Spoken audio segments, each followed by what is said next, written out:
प्रिय जय मसीह की।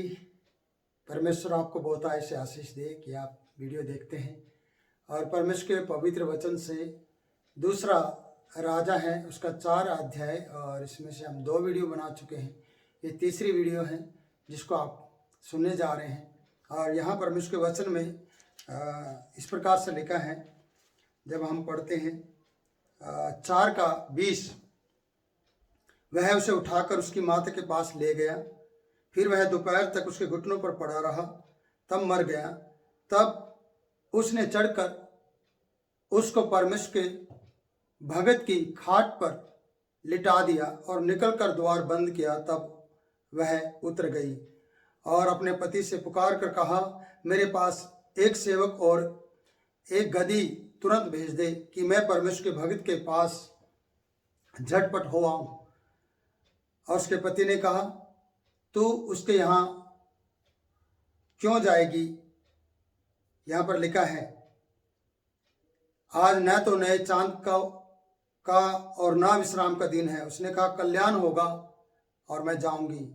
मेरे प्रियो, मैं 21 पद से बोलना चाहता हूँ कि ये वही सुनेमी स्त्री है जो कुलीन पद को रखती है, कुलीन स्त्री है, और जो परमेश्वर के दास को अपने यहाँ विनती करके खाने के लिए विवश करती है कि मेरे यहाँ रुके, ठहरे, खाना खाए और यहाँ पर रहे। ये वही स्त्री है, और जिसको परमेश्वर के दास ने इस प्रकार से कहकर गेहजी के थ्रू कि परमेश्वर से एक बच्चा देगा, एक बेटा देगा। ये वही बेटा है प्रियो, जो बीमारी के कारण इस दुनिया में से चला गया, नहीं रहा।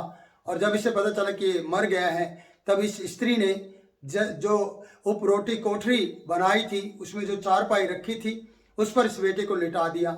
और वहाँ पर लिटाकर परमेश्वर के दास एलिसा से मिलने के लिए चली गई।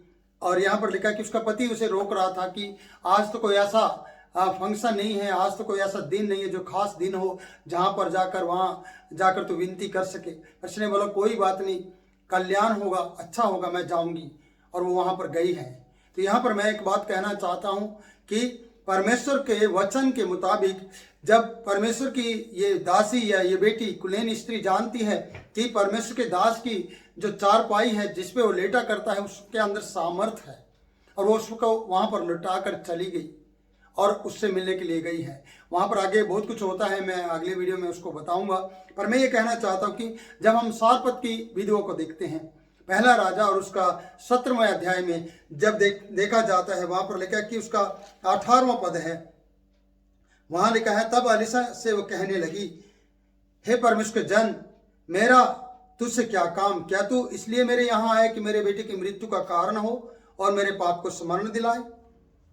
यहाँ पर हम देखते कि ये वो सारपत की विधवा है जो अकाल के समय में जिसके अन्न और जल की कमी नहीं रही, तेल की कमी नहीं रही, जिसके बच्चों को अकाल के समय में खाना मिला, जिसने एक रोटी परमेश्वर के दास को बना कर दी और थोड़ा सा पानी भी दिया। ये वही विधवा है जिसके घर परमेश्वर ने इसके लिए एलिया के लिए इंतजाम किया। आज एलिसा की बारी है। यहाँ पर हम 2 प्रकार से एक बात को देखते हैं कि जब ये पुत्र मरा तो एलिया को जब बताया गया कि क्या आप हमारे पाप स्मरण कराने के लिए हमारे यहाँ आए हैं, तब उसने कहा, परमेश्वर से उसने कहा, परमेश्वर क्यों ऐसा हुआ है?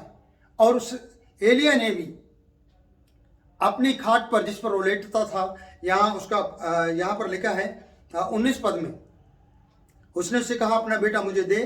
तब वह उसकी गोद से लेकर उसे अटारी पर ले गया, ऊंचे स्थान पर ले गया। यहाँ भी रोटरी कोठरी है जो ऊपर है, इसमें दूसरे राजा में, यहाँ ये पहला राजा है। यहाँ पर लिखा गया कि उसे गोद से लेकर अटारी पर ले गया जहां वो खुद स्वयं रहता था और अपनी खाट पर उसे लिटा दिया। यहाँ पर एलिया ने खुद उसे अपनी खाट पर लिटा दिया। और यहाँ पर लिखा कि इस कुलीन स्त्री ने परमेश्वर के दास की खाट पर अपने बेटे को लिटा दिया। ये दोनों मरे हुए हैं प्रियो। विधवा का बेटा मरा हुआ है, इस कुलीन स्त्री का बेटा मर गया है। और दोनों इस तरीके से कहती हैं कि क्या आप हमारे यहाँ इसलिए आए हैं कि हमारे पाप स्मरण कराएं? अब हमारा तुझसे क्या काम? और ये स्त्री इस तरीके से कहती है कि मैं जाऊंगी अब और जाकर उसे कहूंगी क्या मैंने आपसे बेटा मांगा था? क्या मैंने कहा था कि आप मुझे पुत्र दें? कि आप वो पुत्र अब इस दुनिया से चला गया है। जब हम यहाँ पर पढ़ते कि उसके सामने खड़ी हुई और परमेश्वर के दास भी कहते कि वो परमेश्वर ने मुझे बताया नहीं। ये बात मैं आपसे ये कहना चाहता हूँ कि इस वचन से सीखने को मिलेगा प्रियो, कि यहाँ पर दोनों वचनों को जब मैंने पढ़ा मुझे लगा, और मैं आपको समझाना चाहता हूँ कि ये खाट जिस पर परमेश्वर के दास लेटते हैं, जिस पर परमेश्वर का दास आराम करता है, वो खाट भी परमेश्वर के पुत्र यीशु मसीह की सामर्थ्य से भरी हुई है। और एक ऐसा विश्वास करते हैं कि ये पवित्र जन जिस खाट पर लेटता है, ये खाट ही आशीष का कारण है। मैं ये नहीं कहूंगा कि आप गलत टीचिंग ले लें या खाट को चमत्कारी समझ लें, ये विश्वास मेरा नहीं है और मैं आपको ऐसा विश्वास दिलाना नहीं चाहता हूं। मैं ऐसा विश्वास करता हूं कि जिस पे परमेश्वर के दास लेटा था, ये जिस पे परमेश्वर के दास लेटते थे, जिस पे परमेश्वर के दास आराम करते थे, वो खाट भी पवित्र थी। और इन लोगों के विचारों के मुताबिक उस मरे हुए बच्चे को उस खाट पर ले जाया गया। जैसे कि हम कहते हैं कि खुद यीशु मसीह ने एक 38 साल से जो खाट पर लेटा हुआ व्यक्ति था, यूहन्ना की किताब 5वें अध्याय में हम जो पढ़ते हैं, वहां पर लिखा कि उसने कहा क्या तू चंगा होना चाहता है? उसने बोला मेरे पास कोई मनुष्य नहीं है। और उस खाट से उससे कहा क्या तू मैं चाहता हूं कि तू खड़ा हो, अपनी खाट उठा और चल फिर। उसने अपनी खाट उठाई और चल फिर। ये खाट दो प्रकार की है, दो प्रकार से हम खाटों को देखते हैं, दो सेवकों की, एक एलिया है, एक एलीशा है। एलीशा की खाट पर कुलीन स्त्री ने अपने बेटे को लिटा दिया और जाकर उसके पास प्रार्थना के लिए और विनती के लिए चली गई और उससे कहने लगी कि क्या मैंने ये पुत्र मांगा था? क्या मैं नहीं कह रही थी कि अपने दासी को धोखा ना दे? फिर दिया है तो ये ऐसा क्यों हुआ है? और यहां पर लिखा है कि वो कहती है सारपत की विधवा, क्यों हमारे पाप को स्मरण दिलाने के लिए हमारे यहां आया है? और क्या मैंने ऐसा यहां पर लिखा है आया है कि मेरे बेटे की मृत्यु हो? तू क्यों यहां पर आया कि मेरे बेटे की मृत्यु हो? और मेरा तुझसे क्या काम है? और कहते कि तू हमारे पापों को स्मरण कराने के लिए आया है। तो उसने एलिया ने कहा मुझे अपना पुत्र दे। और वो जहां रहता था, जहां प्रार्थना का स्थान था जिसका एलिया का, वहीं पर ले जाकर उसी खाट पर उसे लिटा दिया और वहीं पर जाकर उसने उस पर 7 बार पसर गया। ऐसा लिखा है खाट पर उस बेटे के ऊपर, और उसमें प्राण आ गए, वो जिंदा हो गया। और यहां पर लिखा है कि उसी खाट पर जिसपे एलीशा लेटा करता था, जिस स्त्री ने, कुलीन स्त्री ने उस खाट को दी थी, उस खाट पर वो लिटाकर चले गए। खाट का 2 बार जिक्र आता है। तो मैं ऐसा समझता हूं कि प्रियो, परमेश्वर के लोगों को दी गई हर एक वस्तु, परमेश्वर के जन को या परमेश्वर के कार्य के लिए दी गई हर एक व्यक्ति, वो चीज परमेश्वर की ओर से आशीषित ठहरती है या उसमें परमेश्वर की सामर्थ्य बनी रहती है। वो जगह जहां पर परमेश्वर की आराधना होती है वो सामर्थ्य है। जहां पर परमेश्वर के लोग बैठते हैं और आराधना प्रार्थना करते हैं, वो लोग वहां पर भी वो पवित्र स्थान बन जाता है।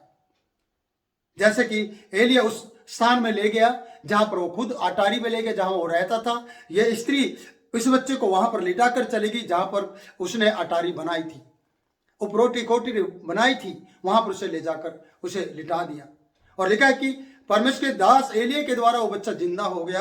और यहां पर गेहजी को ऑफर मिला कि जा, मेरे से पहले जा और मेरी छड़ी ले जा और उसके बच्चे के मुख पर रख देना।